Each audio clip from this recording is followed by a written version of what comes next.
Suspense.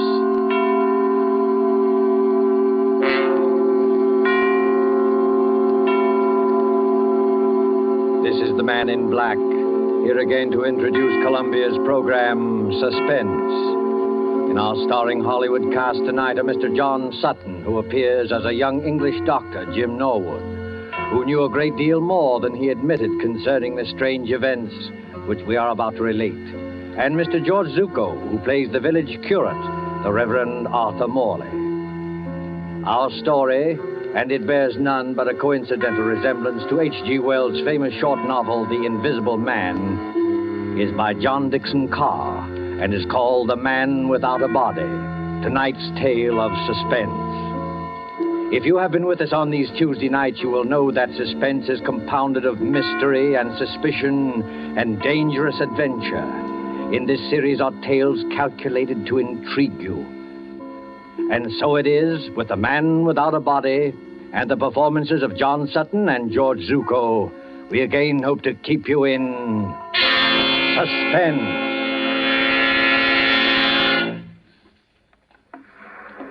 A lonely beach of low white sand hills edged by the surf of the North Sea. And back from the beach, drowsing as it has drowsed for 10 centuries, lies the village of Aldbridge in Suffolk. There is the seawall, now defaced by air raid shelters.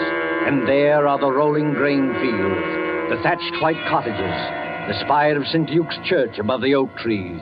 Ancient and bell-haunted, lost among hedgerows, this village could never cause consternation in London newspaper offices.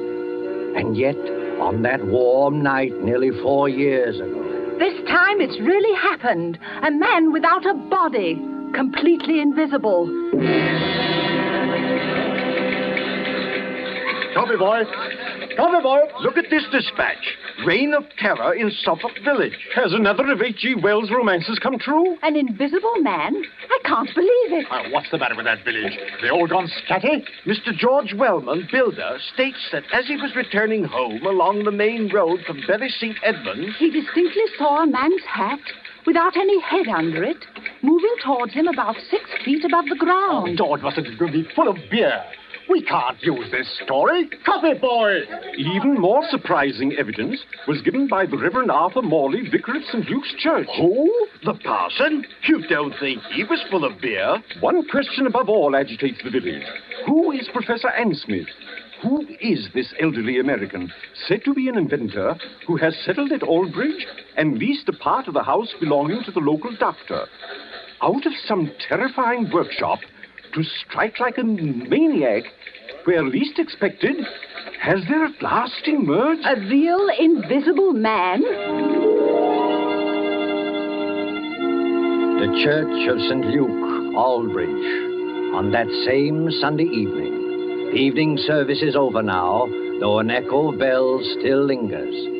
In the vestry at the rear of the church, where white surplices hang like ghosts, the Reverend Arthur Morley sits with his daughter Janice.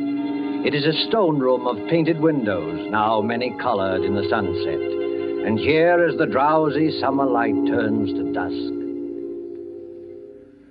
Janice, I don't believe it. I know, Father. I saw it with my own eyes, yet I don't believe it. You don't think we were dreaming, do you? No, Father. We weren't dreaming. If this goes on, the whole village will be in a frenzy. But what can I do? We could go to Professor Ansmith and ask him straight out. Ask him whether he's responsible for these... Yes. I wonder, Janice. The man isn't hurting anybody, you know. You couldn't ask for a quieter person or a better neighbor. And yet... What's that? Father, you are upset. It's only Mr. Emmett coming down from the belfry. Emmett? Oh, yes, of course. Is that you, Mr. Emmett? It's me, all right, sir. And very much in the flesh. Did you think I was the invisible man? Mr. Emmett, I forbid you to mention that subject. Very good, sir. But there's others, begging your pardon, that do mention it. Oh, yes, forgive me. I spoke too sharply. Oh, that's all right, sir. No harm done, no bones broken. Mind you not that I hold with this talk about invisible men. It ain't natural, I say. It ain't hardly Christian. I'm a greengrocer by trade, and I believe in what I can weigh and feel and... What's the matter, Mr. Emmett? Is anything wrong? Excuse me, sir.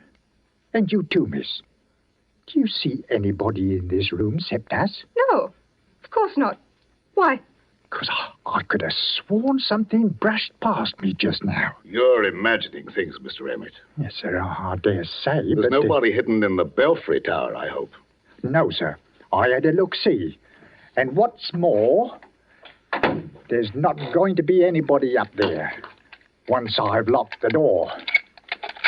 Now, let the blighter try and get in. Oh, please, Mr. Emmett. And you too, Father. You're talking about this invisible man as though he actually existed. There's something funny going on, miss. You can't deny that. No, none of us can deny it. And what's more, sir, it's getting pretty dark in here. Hadn't you and Miss Janice better get along to the vicarage while I lock up? No, we can't go just yet, Mr. Emmett. We're expecting Dr. Norwood. Dr. Jim Norwood, sir? What does he say about all this? Oh, you might ask him yourself, Mr. Emmett. I think that's probably him now. Come in. The vestry door's not locked. Oh, hello, Padre. Hello, Janice. I'm sorry I'm late. Oh, hello, Jim. You seem a good deal out of breath. I am out of breath, Janice, because there's blue blazes to pay down in the village. Not more trouble. Yes, I'm afraid so. They're holding a mass meeting at the Coach and Horses, and they're ready to murder Professor Ansmith. If this invisible man cuts any more capers, we may see a real old-fashioned lynching in an English village. Now, look here, my boy. This has got to stop. I know that, Padre, but how are we going to stop it? Sit down there, Jim, across the table from me. Yes, sir. First of all, what do you know about this Professor Ansmith? Nothing, sir. Nothing at all. But you rent part of your house to him. Oh, my dear Padre, that house is twice as big as I can possibly manage. I was only too glad to get a tenant. He gave you references, I imagine? Yes, but I didn't bother to check him. He's a quiet old boy. Pays his rent on the dot. Never does anything except read and go for long walks. Are you quite sure of that, Jim? The village has war nerves, that's all. With the camouflage aerodrome in the neighborhood, they're apt to imagine anything. True, perhaps, but... That talk about dynamos humming in the old boy's room and blue lights flashing is rubbish out of a sensational film. They imagine the whole thing. Finally, this crazy story about an invisible man playing the gramophone. Why, It's not a crazy story, Jim. Janice and I saw it happen. You what? Last night, about 9:30, Janice and I were out for a walk in the lane that runs past your house. On the way, we met Willie Kendrick, and he joined us. Well, sir? Listen, Jim. On that side of the house, there's a little square room with 2 windows and no furniture except a round table and a couple of chairs. Do you know the one we mean? Yes, of course. Professor Ansmith uses it. What about the room? It wasn't quite blackout time. The windows were up, the curtains weren't drawn, and the room was brightly lighted. On the table stood an old-fashioned gramophone with a horn and a crank handle. Beside it lay a pair of white cotton gloves, like gardener's gloves. The gramophone was playing away for dear life, but there was nobody in the room. Janice thought that was a bit odd, a gramophone going full tilt with nobody there, and called my attention to it. Just then, the gramophone started to run down. We could hear the record slow and go off key. As it did so... Well, sir, go on.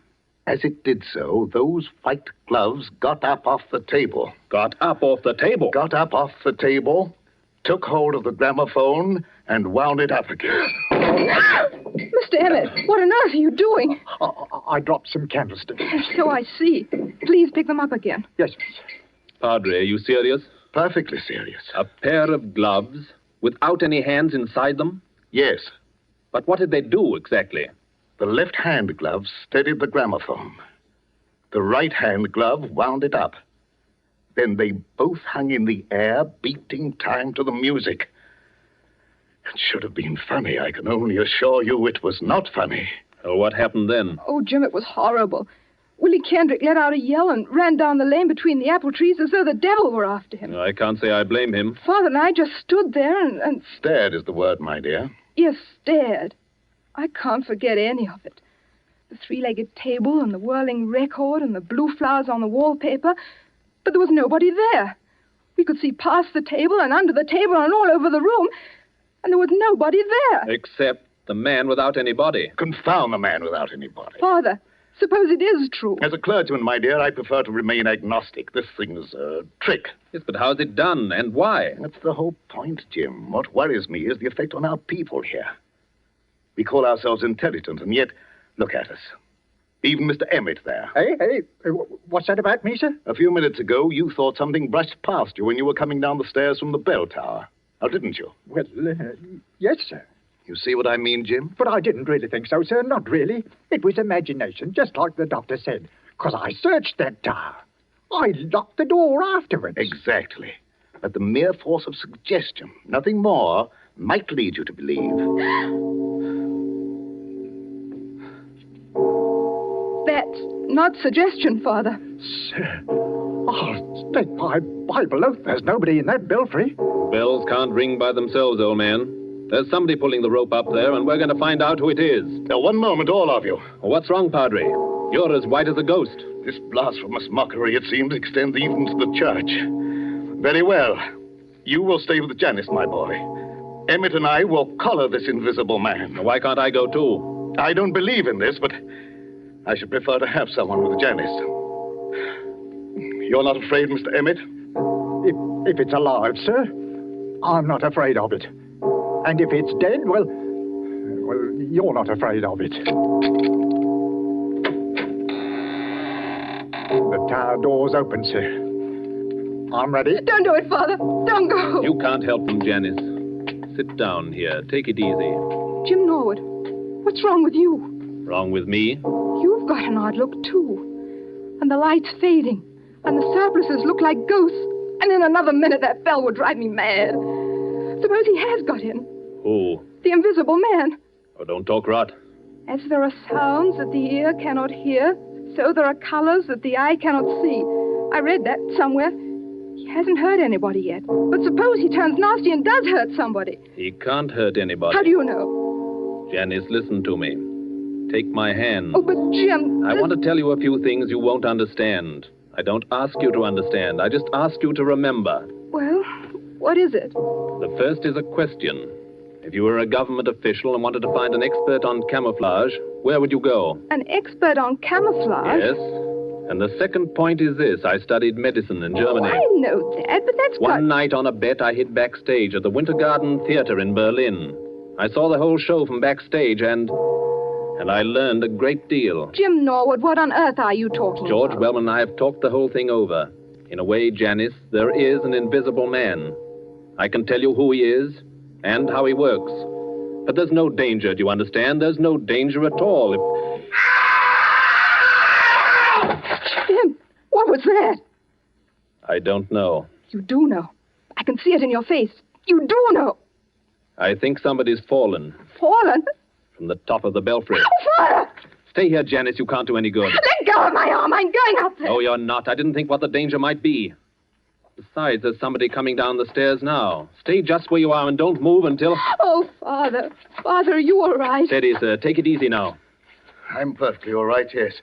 But you'd better go into the churchyard and see to Emmett. He fell? No, Janice, he did not fall. He was thrown. Oh. Thrown? By whom? There's no time to argue now. You're a doctor. Go out and see to him. Well, is he in... I don't know. Go. Yes, sir.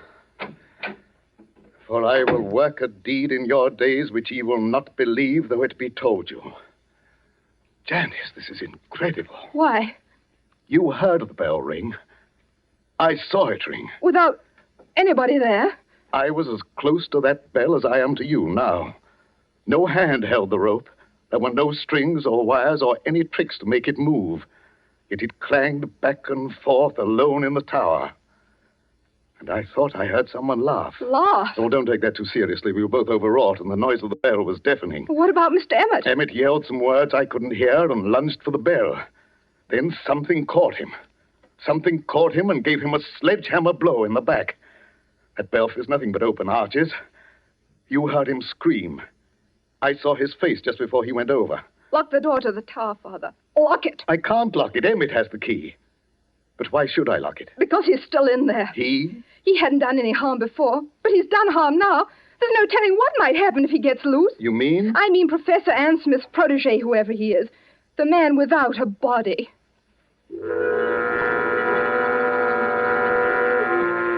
Under the red sunset, some quarter of a mile away, a grass-carpeted lane winds between rows of apple trees. The lane is dusky, though lights shine into it from the windows of a large stone house. Dr. Norwood's house beyond the apple trees. Up and down. Up and down, a shadowy figure is pacing. An elderly figure, a dejected figure, tall and frail as a shadow among shadows, muttering to itself, shaking its head, now and then raising one fist in bewilderment or anguish. Sometimes the light gleams on large spectacles and a kindly mouth. Up and down, endlessly up and down strides Professor Ansmith. I'm not guilty. I'm not guilty. How can I convince them that I'm not guilty? Who's there? I saw you dodge behind that tree. Stand out, sir. Did you call me Professor Ansmith? Yes, I did call you. Who are you? You probably won't recognize me, Professor Ansmith. Nevertheless, my friend, may I ask what your name is? My name is Wellman, Professor. George Wellman. Wellman. I've heard that name. Maybe you have. I'm a builder by trade, and a great friend of Dr. Norwood's. Wait one moment. Aren't you the young man whose firm is putting up these air-raid shelters along the seawall and making such an unholy din with your riveting machines? That's me. And come to think of it, aren't you the one who first started this alarm about an invisible man? Yes, because I met him. You did not meet him, sir. This whole thesis is scientific nonsense, and I won't have it. You won't have what? I'm an old man, Mr. Wellman. I never did anybody the least harm. As God is my judge, I know nothing whatever about this... What's that? It looks like the vicar's car, Professor. You'd better stand back. This is a pretty narrow lane. Ansmith! Professor Ansmith! Yes, Mr. Morley, I hear you. We thought you'd better drive over here straight away. I think you've met my daughter. And, of course, you know Dr. Norwood. Yes, but there's no time for any social formalities. Get into your house, Professor Ansmith. Get in quickly and close the shutters. But why should I do that? Because there's a mob coming, sir, and we can't stop them. Hurry, do hurry. A mob coming here? Why? Haven't you heard the news? I've heard nothing, my friend. The only person I've seen has been that young man there who chews a toothpick and hides behind the trees. George Wellman? What on earth are you doing here? Watching, Janice. Watching and waiting, just as usual. Listen to me, Professor Ansmith. Henry Emmett, the head verger at St. Luke's, was thrown from the belfry window not 20 minutes ago. Not by me, sir, I assure you. I had nothing to do with it. No, not by you, but apparently by the invisible man. Oh, Father in heaven, will this never stop? Not till we catch the fellow. No. Be quiet, Mr. Wellman, please. I'm sorry, Padre. I take it back. I myself can testify that no visible person laid hands on Emmett. He was struck as though with a gigantic fist. What's the matter, Professor Ansmith? Is anything wrong? No. I was just thinking. Is Emmett dead? Fortunately, no. I'm glad of that, my friend, for a certain person's sake. He's not even seriously hurt. The bell tower isn't high, and a tree broke the force of his fall. But he's badly shaken up, and that crowd at the Coach and Horses means trouble. If you haven't anything to say to us, if you haven't a word of explanation to utter... Listen, Padre, don't you hear anything? Yes, I thought I heard voices. Can't be that crowd from the village. We're too far ahead of them. It's a crowd, all right. And they've been here for hours. But where? I don't see anybody. Jim, look, behind the trees. Look behind the trees. Look beyond the hedgerows. Look for any place where a watcher can hide. And may I ask what they're doing here? They're watching you, Professor Ansmith. More of your spies, you mean? You can call them anything you please. But they're getting impatient and they want a showdown. If I as much as hold my hand up like this... Don't throw stones at the windows, you fools! You're only breaking the doctor's windows! Gentlemen, I can't have any more of this. Be quiet, all of you, and listen to me. Well, sir, we're listening. I'm a peaceful man. I like to live in peace with my neighbors. I have nothing to do with this so-called reign of terror. But you don't believe that, do you? No. Then I must expose a fraud. Now, don't blame me if I expose the trickster, too. I have made preparations to show you the invisible man. The man without a body. Quiet, everybody! Mr. Morley, I believe you and your daughter walked through this lane last night while I was away at the Bury St. Edmunds. I don't know about your being away, sir. My daughter and I were certainly here, yes. Good, good. Miss Janice Morley. Yes, Professor Ansmith. Will you look toward your right, please, at the house? What do you see? It's the same room. What room? The room with the little round table and the gramophone. It's a three-legged table, you notice. Yes, of course. But there's nobody in the room. No, nobody at all. Are conditions exactly as they were last night? Yes, except there aren't any gloves on the table. No, but the invisible man is there. Oh. A living presence, ready to act and breathe and even kill. With your permission, I shall now address him. Hello in there. Hello in there. Hello in there. If anybody answers him, Father, I'm going to scream. Quiet, Janice, quiet. Father, look, the gloves are appearing on the table. I call out to him and I speak as follows. Hold the phonograph with your left glove. That's it. Turn the handle with your right. One turn, 2, 3, 4. That's enough. Touch the spring with your left hand. Push the record. Lower the needle with your right and...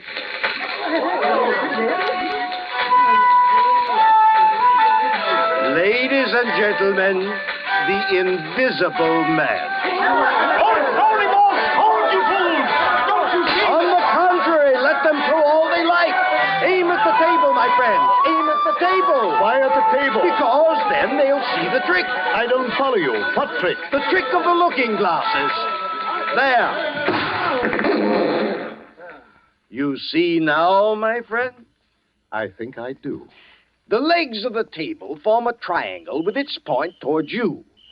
Panels of looking glass are fitted in the two sides facing you. What do you know about that? You think you can see under the table, but what you actually see are the side walls of the room reflected in those two mirrors. Oh, wait a minute. You mean... I mean that my old servant, hidden behind the mirrors, has just been working the gloves to a panel in the tabletop.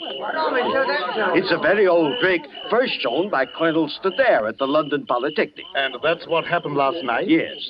And you had nothing to do with it? Nothing whatever, nor had my servant. Then who did do it and why? What is the explanation of all this? Well, I can't tell you why. That's what beats me. But I can tell you everything else. This invisible man who's been scaring us all silly? My dear young lady, there's no invisible man. There never has been. I might believe that, Professor Ansmith, if I hadn't seen a church bell ringing where there was no hand to ring it. And poor old Emmett flung out of the tower as though a giant hand had got hold of him. You're not saying that was done with the looking glasses? No, my friend, not at all. That was really clever. Strings? Wires? Ropes? No, they weren't necessary. But the thing's impossible. Oh, no. The same principle was used by my old friend J.N. Maskelyne to make mechanical figures work. Psycho played whist, and Zoe drew pictures. I myself, Go on, sir. You yourself. What are you going to say? The secret I was about to say remains unknown even today. You were right, in a way, when you tell us that Emmett acted as though a giant had got hold of him. A giant had got hold of him, at least a gigantic force. Oh, before we all go completely mad, would you mind telling us what this gigantic force was? Not at all. It was compressed air. Compressed air? But don't you see it even yet, any of you? No. A compressed air pipe with 1,000 pounds pressure behind it was run up into the tower facing the bell. It could be operated from the ground outside. The pressure was turned on and off in bursts. It made that heavy bell swing like a toy. Emmett, don't you remember? Emmett rushed forwards towards the bell. And the air pressure? The air pressure struck him like a sledgehammer and flung him headlong out of the tower. There's your miracle, gentlemen. That's all there was to it. Sir, I can't doubt what you say. It's too circumstantial and too right. But what, my friend? The compressed air tanks, the mechanical apparatus to work this trick. Well, what about it? Where did it come from? Such things don't grow on bushes. No, but they do grow on riveting machines. Riveting machines? Yes, such as the riveting machine they're using on the air raid shelters along the seawall. Would you care to tell us, Dr. James Norwood, why you and your friend Wellman have been playing all these tricks?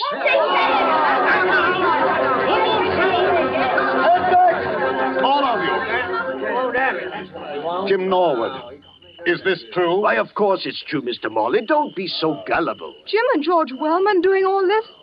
I don't believe it. Take a look at their faces, young lady. Did you ever see a guiltier-looking pair? So we look guilty, do we? Frankly, you do. We played the whole game and convinced the village there was an invisible man. Is that it? Yes. You worked the glove trick in your own house. And Wellman worked the air trick with his own equipment. Everything else was nothing but a pack of lies and a lot of atmosphere. Playing conjurers and making a blasted hash of it. Is that all, Professor Ann Smith? Well, remember, you brought this on yourself. I didn't want to expose you. No, Professor. I bet you didn't. Easy, George. Take it easy. Jim, is this true? Before you start pitching into me, Janice, let me have my word first.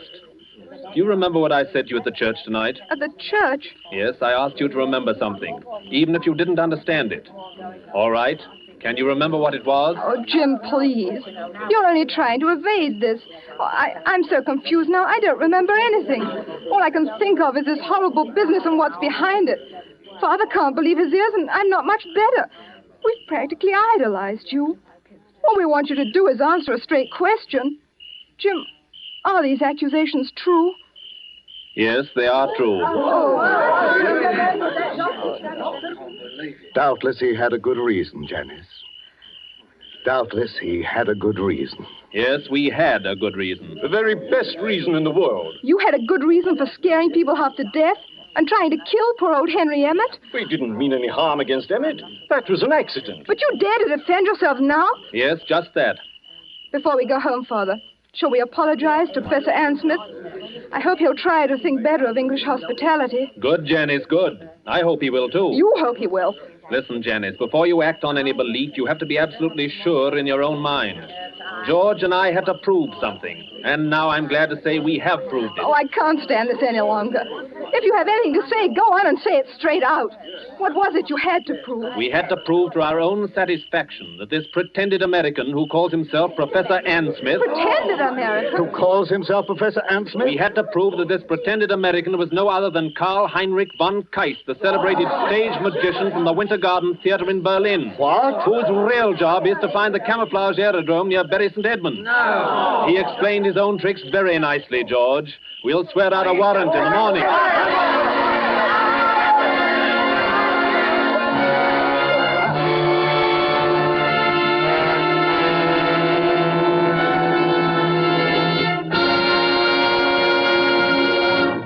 And so closes The Man Without a Body, starring John Sutton and George Zucco. Tonight's tale of Suspense. This is your narrator, the Man in Black, who conveys to you Columbia's invitation to spend this half hour in suspense with us again next Tuesday, when the distinguished actress, Miss Agnes Moorehead, will be heard in one of her many brilliant characterizations. Starring with Miss Moorehead will be Miss Ellen Drew, who as Carol Linden tells the amazing story of Uncle Henry's Rosebush. The producer of these broadcasts is William Spear, with Ted Bliss, the director, Bernard Herrmann and Lucian Mahowick, conductor and composer, and John Dixon Carr, the author, collaborated on tonight's Suspense. This is the Columbia Broadcasting System.